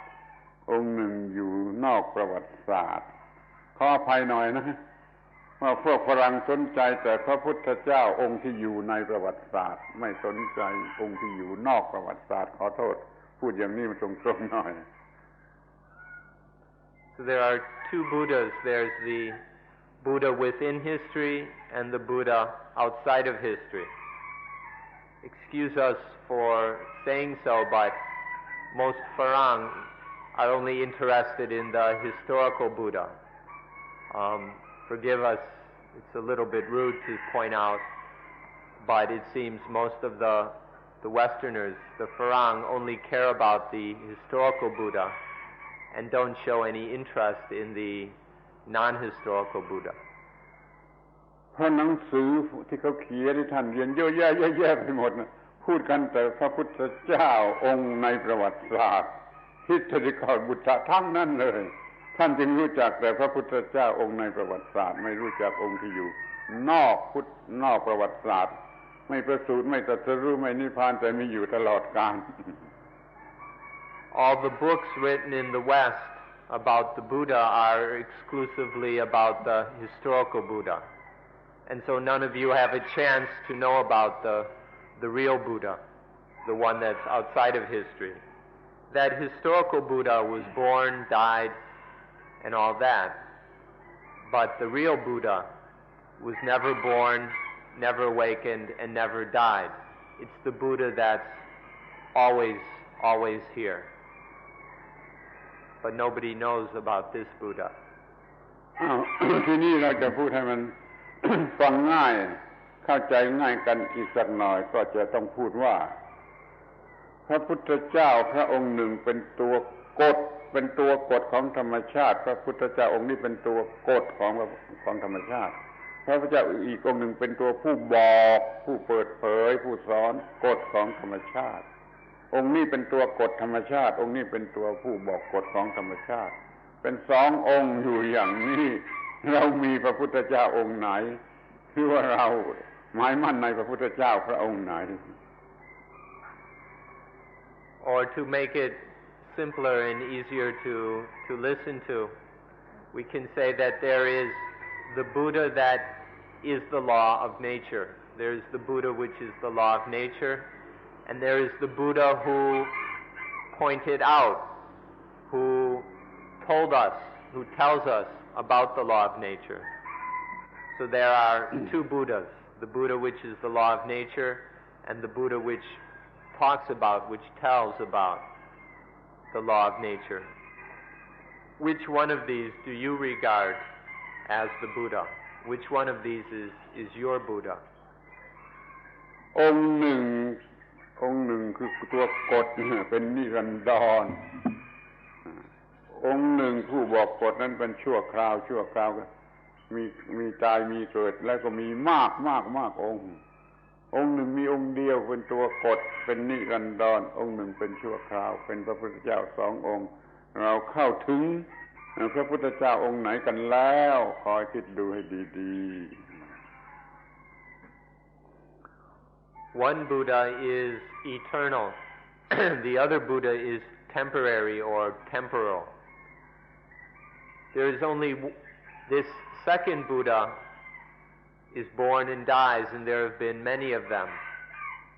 But the other Buddha is only one.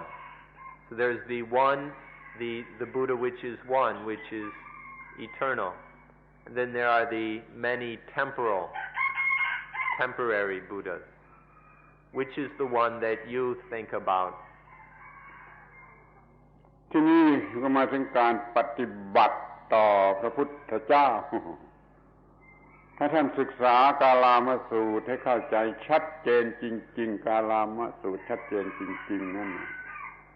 มันจะมีผลเป็นการทำให้ท่านไม่เชื่อพระพุทธเจ้าไม่เชื่อพระพุทธเจ้าเนี่ยแล้วก็ไม่เชื่อคำสอนคำพูดคำสอนของพระพุทธเจ้าแล้วก็ไม่เชื่อพระไตรปิฎกซึ่งเป็นที่รวบรวมคำสอนของพระพุทธเจ้ากาลามสูตรข้อที่8ไม่เชื่อผู้พูดที่น่าเชื่อข้อที่9นะข้อที่10ว่าไม่เชื่อว่า สมณะผู้พูดนี้เป็นครูของเราหมายความว่าอาศัยหลักกาลามสูตรแล้วเราไม่เชื่อคำที่พระพุทธเจ้าพูดไม่เชื่อตัวพระพุทธเจ้าเองไม่เชื่อคอลเลกชันคำสอนต่างๆเหล่านั้นแต่เราเชื่อพระพุทธเจ้าองค์จริงคือกฎของธรรมชาติหรือกฎของปฏิจจสมุปบาทที่มีอยู่ในคำพูดนั้นในคำพูดของพระพุทธเจ้าทุกองค์มีกฎเรื่องปฏิจจสมุปบาทอยู่ที่นั่นเราเชื่อพระพุทธเจ้าองค์นี้เราจึงไม่เชื่อคำสอนคำพูดและไม่เชื่อองค์พระพุทธเจ้าอย่างบุคคลมันลึกลับเราฟังดูแล้วมันคล้ายกับว่าดูถูกพระพุทธเจ้าแต่ความจริงเรื่องนี้จริงมากขอให้สนใจ Next we must ask, how do we practice regarding the Buddha? If you study the Kalama Sutta carefully and deeply, you'll see that we must not believe even the Buddha himself. We must not believe the words, the teaching of the Buddha. We shouldn't even we shouldn't even believe the Tipitaka. If the 9th item in the Kalama Sutta says, don't believe someone just because they're a believable person, just because they look and sound like someone you can trust. The 10th item is, don't believe someone just because they're my teacher. So even our own teacher, the Buddha, we should not believe. And another one is, don't believe something just because it's written down in a Pitaka, in a book or a text. So it's quite clear that we shouldn't just believe in the teachings of the Buddha or in the personal Buddha himself or any of these books. Instead, we should believe only in the non-historical Buddha, the law of nature itself. The only thing we can really put our faith in is the law of nature. So instead of the historical Buddha, believe in the non-historical Buddha. ถ้าเราเชื่อพระพุทธเจ้าทันทีที่เราได้ยินเสร็จแล้วเราจะไม่เห็นปฏิจจสมุปบาทที่มีอยู่ในคำพูดของพระพุทธเจ้าเอง All of the historical Buddha's teachings have the display or point to the other Buddha. But if we believe what the historical Buddha says, then we won't be able to see the other Buddha. If we immediately believe what the Buddha says, then we won't be able to see the law of nature. So be very careful. ช่วยฟังดูให้ดีๆให้ดูให้ดีๆไม่เชื่อคำที่พูดไม่เชื่อผู้พูดไม่เชื่อประมวลคำสอนของผู้พูดแต่จะเชื่อกฎของความจริงของปฏิจจสมุปบาทที่เป็นเหตุผลอย่างยิ่งที่มีอยู่ในคำพูดมุ่งไปที่จุดนั้นที่เหตุผลที่แสดงอยู่ในคำพูดตัวคำพูดไม่สนใจตัวผู้พูดไม่สนใจตัวพระไตรปิฎกอะไรก็ไม่สนใจนี่คือคำแนะนำของพระพุทธเจ้าที่มีอยู่ในกาลามสูตรจะเชื่อเหตุผลที่แสดงอยู่ในคำพูดขอย้ำอีกทีหนึ่งว่าจะเชื่อเหตุผลที่แสดงอยู่ในคำพูดโดยไม่ต้องเชื่อคำพูดผู้พูดหรือประมวลแห่งคำพูดนี่พระพุทธเจ้าพระองค์จริงแสดงอยู่ที่คำพูดคำสอนทุกคำของพระพุทธเจ้าองค์ชั่วคราว So don't believe in the historical Buddha. Don't believe his words. Don't believe the collection of the words in teaching. Instead, believe only in the reasoning, the law of nature, which is contained within the Buddha's teaching. Don't believe in the temporal Buddha, his words or his teaching, but believe only in the law of nature, which is the reasoning contained in the temporal Buddha's teaching. So the real Buddha, the eternal Buddha, can be found within the teachings of the Buddha, but we can only find it if we don't believe in the Buddha and his teachings, the temporal Buddha and his teachings themselves. ถ้าเราเชื่อคำพูดมันก็จะติดอยู่ที่คำพูดติดกันอยู่ที่คำพูดถ้าเราเชื่อผู้พูดมันก็ติดกันอยู่ที่ผู้พูดถ้าเราเชื่อพระไตรปิฎกมันก็ติดกันอยู่ที่พระไตรปิฎกไม่ติดกันอยู่ที่ไหนหมดแต่มองเห็นไอ้ความจริงที่เรียกว่าเหตุผลที่ทรงแสดงไว้ที่ตัวคำพูดนั่นน่ะเราจะเห็นพระพุทธเจ้าพระองค์จริงแล้วก็จะมีผลนำให้รู้ถึงนิพพานนั้นสูงสุดซึ่งยืดยาวมากต้องพูดกันวันหลังแต่เราจะต้องรู้ว่าเราจะต้องพบพระพุทธเจ้าพระองค์จริงที่มีอยู่ในคำพูดของพระพุทธเจ้าผู้เป็นพระองค์บอกผู้บอกกับความจริงที่บอกความจริงที่บอกเป็นพระพุทธเจ้าองค์หนึ่งผู้บอกเป็นพระเจ้าอีกองค์หนึ่งเราจงถึงพระพุทธเจ้าที่เป็นองค์จริงนี่พระพุทธเจ้าคืออะไร If we believe in the words, then we get stuck in those words. If we believe in the speaker, then we get stuck on that speaker. If we believe in the holy books, we get stuck in the Tipitaka, in those books. But if we don't believe in these things, then we're free and we can see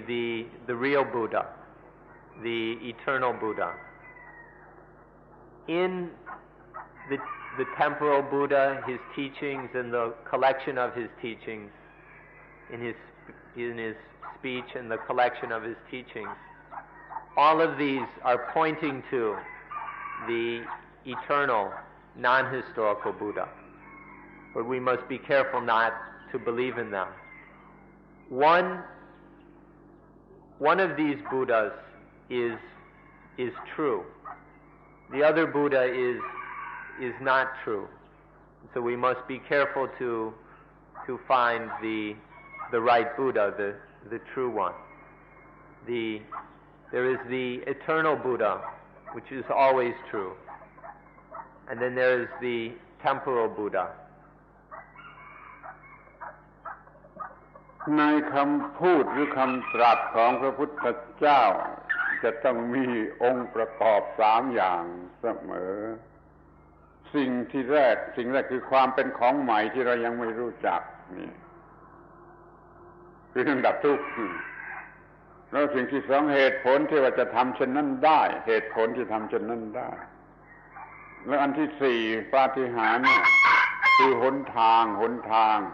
ที่ทำได้แน่ทำอย่างนั้นได้แน่ไม่เหลือวิสัยในคำพูดของพระเจ้ามีของแสดงของใหม่แสดงเหตุผลแสดงความเป็นไปได้ที่จะปฏิบัติให้ได้ผลได้แสดงเหตุผลที่ว่าดับทุกข์ได้อย่างไรนี่พระพุทธเจ้าองค์นี้มันอยู่ในคำพูดของพระพุทธเจ้าองค์ชั่วคราวเราจงพบพระพุทธเจ้าพระองค์นี้มีพระพุทธเจ้าพระองค์นี้ให้ได้ก็จะได้สำเร็จ